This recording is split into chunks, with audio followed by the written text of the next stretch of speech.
In a democracy, citizens need to be informed. Informed about policies, issues, homelessness, law enforcement, and social services. In order for people to make good decisions that affect their lives, they need to be informed. Conversations with Erroll Parker.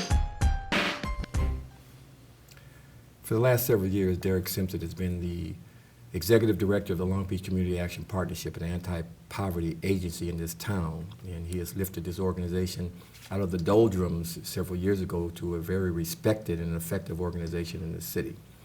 He is transitioning from this position as Executive Director of Long Beach CAP, and he is going to a more challenging position as the Executive Director of the Miller Foundation. Welcome to the program, Derek. Thank you, Erroll, for having me. Now, this is going to be quite a challenge, but before we talk about the Miller Foundation, you came to this organization, the Long Beach CAP, several years ago, and the organization was foundering. You know, it was almost closing its doors, and the board of directors was looking for a person that could lead the organization in this anti-poverty fight, and they selected you. Tell us a little bit about that era and what you feel like you've accomplished in the several years you've been as the head of this organization. Yeah, well, it's been a journey of love, a labor of love as well. When I came to the agency, I didn't even know what community action was. My predecessor was on various committees in the community, but I really didn't know what he did, you know, in terms of an agency. There were leaders in this community, you being one of them, that was in a search once that person left for an executive director. I was approached by several people to say, you know what, you're doing this over at Long Beach City College. I was the interim director of the Small Business Development Center at that time. But this is a position that we think you're well suited for, you should apply. And once because I trusted those people, one of which was Mr. Bill Barnes, who I have great respect for as well as you, when he told me that, I said, okay, and I did apply, and my salary was half of what I moved to California for, you know, years before that. But I believed in the mission. I believed in the potential of the organization, and that's what inspired me to come on board. At that time, the agency was a $1.3 million budget and 24 staff and a marginal reputation at best, both locally, and once I came on board, I found out nationally that the reputation of this agency preceded me, and it wasn't good. So I had that to overcome. But there again, I believe that playing to my strengths as a leader, playing to the strengths of the organization and its potential, that I could create programs and initiatives that would help us to do something great in this community. Well, we want to talk about that in a moment, but why a transition at this time in your life? I mean, you should be near almost retirement. You got several more years for that, but people make transitions for reasons. Why from an anti-poverty agency to something very similar but more challenging in dealing with children? Like you, I'm a man of faith, right? I grew up black and Catholic in the South, which is an anomaly. But to the point, in August of 2019, the first week or so of August, I was sitting and I just had this feeling that, you know, as I was sitting quietly thinking about life and my future, that there was that next great thing that I was to do. I wasn't sure what the it was. I'm a writer, creatively, as you know. I wasn't sure if it was writing another book, if it was writing that great song that I aspire to write someday, the lyrics for. I didn't know if it was in the sense of doing something here at Long Beach Community Action Partnership. I knew it was that something. Once I became open to the possibilities, all of a sudden 3 national opportunities were presented to me. And I kept turning away from them because I wasn't sure if that was what I was supposed to consider. One of which was the Miller Foundation and the president's position there. And so once I looked into the Miller Foundation and saw that that mission was to fund agencies that help children that are in low-income communities, I thought, wow, I've been doing this most of my career, either as a job or as a volunteer. What an amazing opportunity to now serve a greater good in the city that I love and not have to leave for one of those other opportunities and just do it in a different way. At my age, at 62 years old, to leave something that I've built over Yeah. 13 years, that was a risk, and it is a risk. But I believe in me, and I believe in the possibilities, and I'm excited. I'm very excited. Tell us what the Miller Foundation, and for some people this is going to be just an esoteric question, but tell us what the Miller Foundation hangs its hat on. What is it trying to do and what it has done in this town? Sure. Well, most people might know of the Miller Children's Hospital, which is a Yes. very prominent hospital in the LA region.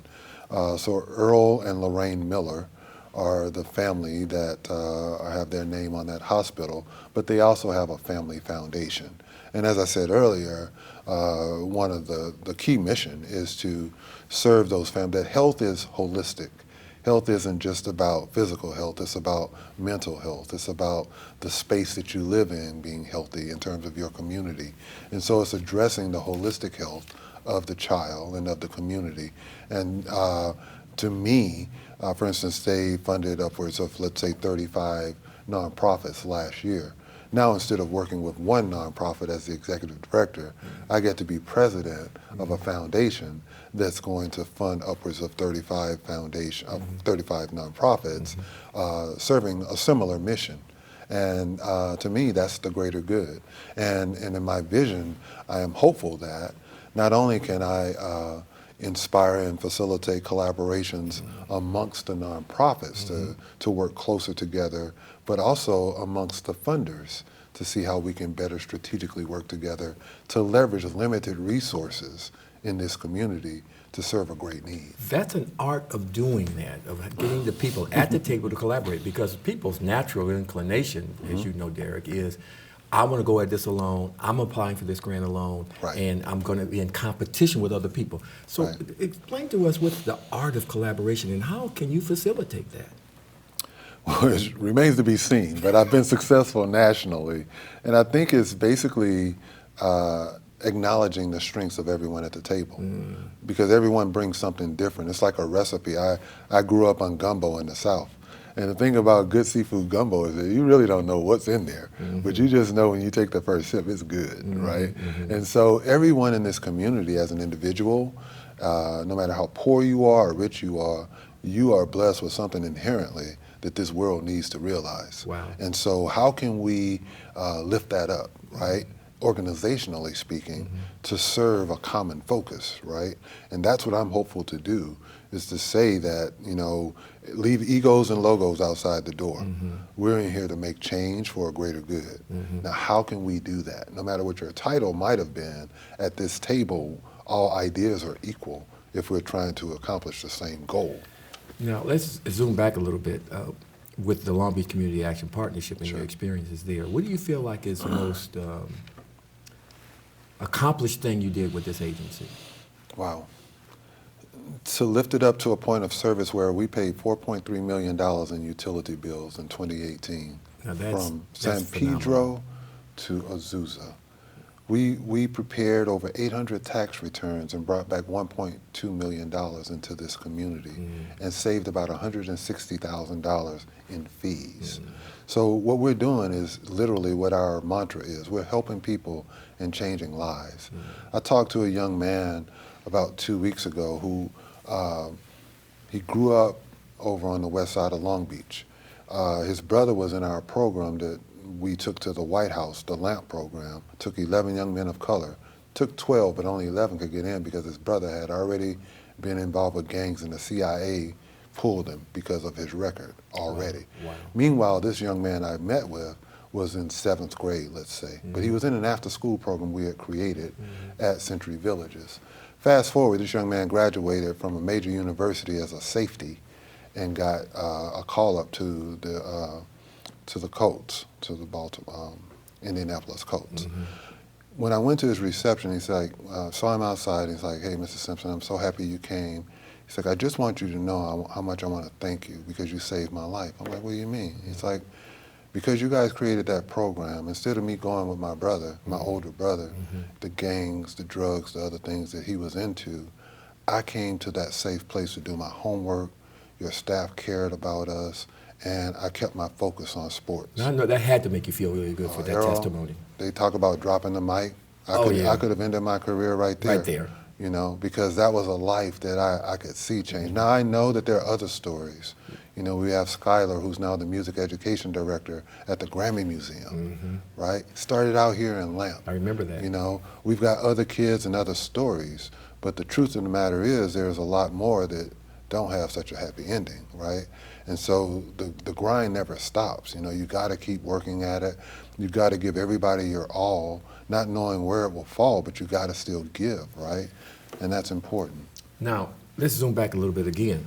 You were born in Alabama, and I want to know, because even though we've been friends for a long time, I don't know what led you to come to Long Beach. But first of all, let's talk about growing up in Alabama during the civil rights era.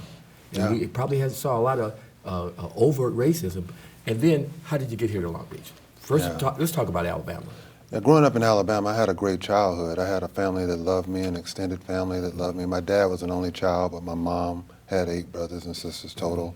And as I said earlier, I grew up black and Catholic. All my neighborhood was Protestant, but I was the kid that they said, oh, you got to go to school and kneel down, stand up. And they gave me a hard time until I got in the 8th grade and I was a baller, so playing basketball. And you're a big guy, so you get to get intimidated. then all of a sudden that changed. But the point of the matter was that I had a great family. Now, I remember vividly that my friend's house got bombed because his dad was an attorney. Firebomb. They blew up the front part of their home. That's when I got exposure to how serious the racism was. This was in the 60s. Dr. King had been killed. My parents never talked about racism. They talked about roles, but they never talked about racism. I remember George Wallace saying segregation today, segregation tomorrow, segregation forever. And I remember Bear Bryant, and he talked about football, and I said, I don't want to go to that school. They don't want me. I want to go to Notre Dame, but because I was going to Catholic schools and I was a Catholic All-American. But fast forward, once I got into college and got injured playing ball, I decided. Where did you go to college at? I went to Baylor University at one of the Southwest Conference. They took me to a community college. I didn't like it. My second year, I went to Kentucky State University, became all-conference academic specialist there, and my on the dean's list, and got hurt again. I had a history of concussions. And then I said, I'm going back to my home state, and ironically, the best school to go to was Alabama. So I ended up back there, but as a child, I was told I could never come there. Okay. And that always stuck in my head, right? But that motivated you, though. That motivated me. And in the 7th grade was the first time I went to school and really was around anyone who wasn't black. And when I went to that school, I had the audacity to invite a young lady who was not African American to the county fair, because that's what everybody did at the school. And I bet he said, are you crazy, guy? What are you doing? They called me to the principal's office and said, Mr. Simpson, we don't do that here. I'm like, what? Everybody else is doing it? Why not me? They're like, yeah, but you won't do that. Okay. So I was like, wow. So that was my first in your face, you're black. That's right. To this day, Erroll, in Alabama, the state constitution says it's illegal for a black child and a white child to go to school together. That's what the Alabama state constitution says, and that breaks my heart. I wrote a poem called I'm Praying for You, Alabama, about that, because I started writing poetry as an athlete in college. Never shared it, because back then you had to be, walking in the locker room talking about, no. But I kept those notebooks, and so my note to youth is, don't let other people squash your dream. That's right. If you got that fire in your heart, man, and you got that vision in your mind, it's the people who are closest to you as family and friends that can often deter you because you trust them. You think, wow, that's my brother, that's my friend, that's my homie, they know, so maybe I shouldn't aspire to do this. When the fact is, that's the seed that God planted in you. You got to nurture it and let it grow. How did you get to Long Beach? A woman. What else, huh? Yeah, I was married at the time. I went to school. When I graduated from Alabama, within 2 weeks, I was working for a CBS affiliate. And I was one of the best at it. But I didn't realize out here you had to be union.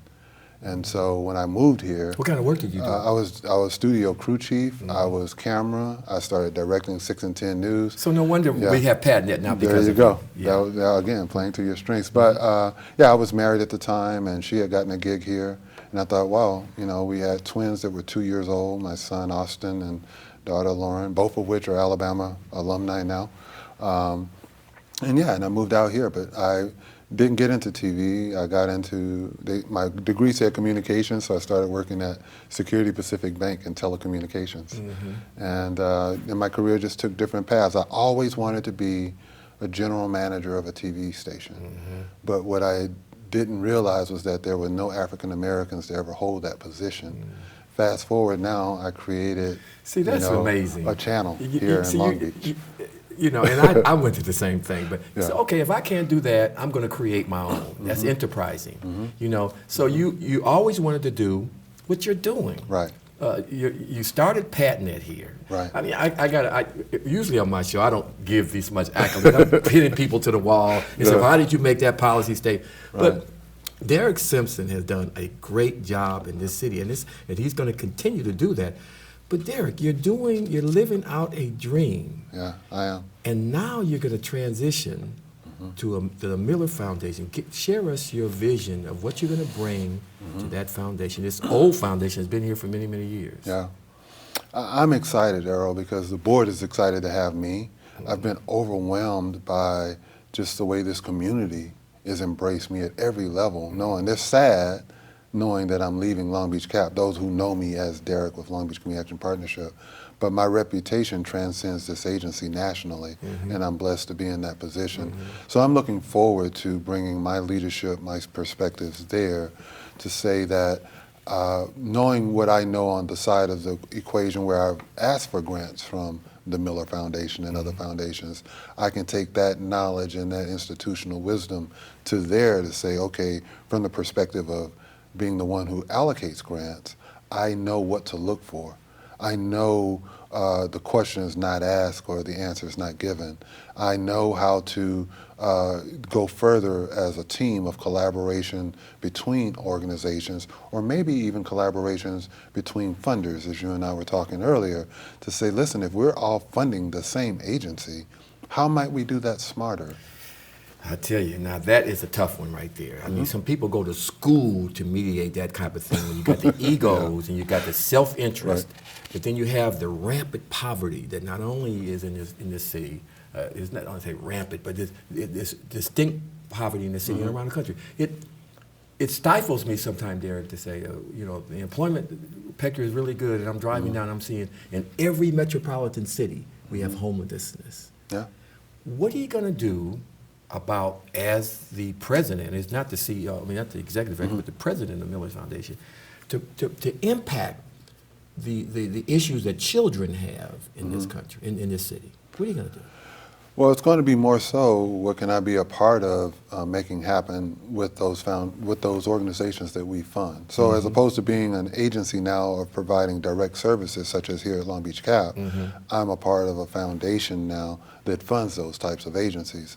So I hope it's being a part of a paradigm shift in how services may be delivered, at least in the sphere of influence that I have at that foundation. So let's say if the foundation has funded 35 or so organizations last year, maybe we can create a culture at that foundation where collaboration is a part of the request for a grant.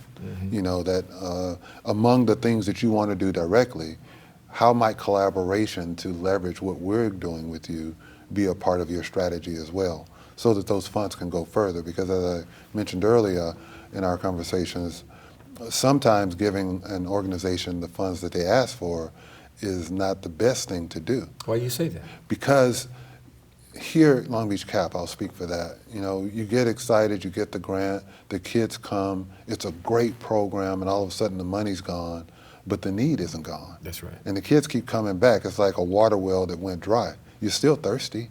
You still need that knowledge. You still need those arms around you. You still need that safe place. None of that disappears, but the money disappeared. And so now you've lifted the hopes. It's like that saying, once they've been to the city, they won't go back to the farm. That's right. Once you've had steak, you don't want to eat Spam again. You want to keep eating steak or something close to it, right? And I realize that this is bigger than any one agency. It's bigger than any one city to solve. It's a national issue. That's right. But it's got to start somewhere. So now why not with us? You've been in this town for 30 years at least. Why do you love this town? And I know you love this town. You and I do. were talking about that. I do. You know, as I was telling you before, sometimes on Fridays I just drive around this town. It's so beautiful. It's not as big as other cities. It's not a small town. But what do you love about the city of Long Beach, which you have served for 30 years? Yeah, when I moved here, I moved to Long Beach. And the first thing that struck me is I'm from a port city. Mobile, Alabama is on the Gulf of Mexico. Okay. So it reminded me of home in that regard. It was a port city. It also it's a big enough city to be internationally respected, but small enough that it has personality. And you can go from neighborhood to neighborhood to realize the different personalities. I love the diversity of the city. You know, both socioeconomic diversity as well as ethnic diversity, that you can live as wealthy as you want to live, but you can also live in a space where you feel comfortable with just life being what you want life to be. I think the potential to serve is great here because you have such great organizations, you have such great leadership at all levels, people like you who lead your way, you know, to people who lead, you know, corporately and otherwise. And I think the potential to make a difference here, because we're small enough to work together, it can be profound on a national level because we've demonstrated already that it can be done because they're doing it in Long Beach. In the few minutes that we have left, I know this will be an opportunity for you to say goodbye to the Long Beach Community Action Partnership, and this is something that'll go down in history. You can always play it and record. You know, I don't want you to start tearing up here, but you've served a lot of people in this on that staff and this board of directors. Now's an opportunity to look in that camera and say goodbye and thank you for serving. But tell us. How do you feel about leaving this organization? Talk to the board, talk to the staff, talk to the people that you've served. You didn't tell me this question was coming. Okay, that was the setup. Wow, I mean, you were my first board chair here, Erroll. Long Beach CAP is a part of me, and I'm a part of it, and I always will be. So no matter where I go, this is part of my legacy. I'm proud of the fact that we were able to serve. I'm proud of the team. People say, well, you were all over the nation, but I couldn't have been all over the nation doing what I did if I didn't have a strong team. To know that some of the people that have worked under my leadership have gone on to bigger and better things in life, to know that some of the people that we've served here have a better quality of life. There's no job that you can have, in my opinion, that can be more important than helping someone realize their best potential in this world. And we've been a part of that, both in those that we serve, both in those that I've served for, such as this board, who's been amazing as it's transitioned, and this team. So I'm proud of the people, not the money, not the growth of the budget from 1 million to 10 million, from 24 staff to upwards of 80 staff, all of which are admirable accomplishments. But the fact that I helped change a life, that I helped a better quality of life, that's priceless. I think my mom and my dad would be proud, and that's what it's all about. Absolutely. If my mama won't want it, I don't want to be a part of it. Credibility is what this man has been to this town. And I've been around this town a long time, Derek, and I haven't heard a negative thing about you. You do what you say you're going to do, and now that you're going to be, this man is going to be in a very challenging position, and he'll need all the support he can, because poverty is deep in a town. When a kid can't actualize his future and loses hope, he can look to an agency that you have directed, and now a new agency, Children Who Are Yet Born, and the collaboration that you're going to try to institute, that you've learned here, is going to be something to see. I congratulate you on what you've done, and thank you. And I congratulate you in advance of what you're going to do with the Miller Foundation. I appreciate it. It is CAP's loss, but Miller's gain. Thank you for coming to our conversations with Erroll Parker. We've just interviewed Derek Simpson, who is making a career transition, and I think that he's going to do a wonderful job. We have some deep challenges, Derek, and I think you're up for the challenge. Congratulations again. Thank you. With leaders like you, we can make it happen, though. I'm excited. Thank you very much. Thank you for coming on Conversations with Erroll Parker, and we'll see you another time. In a democracy, citizens need to be informed about policies, issues, homelessness, law enforcement, and social services.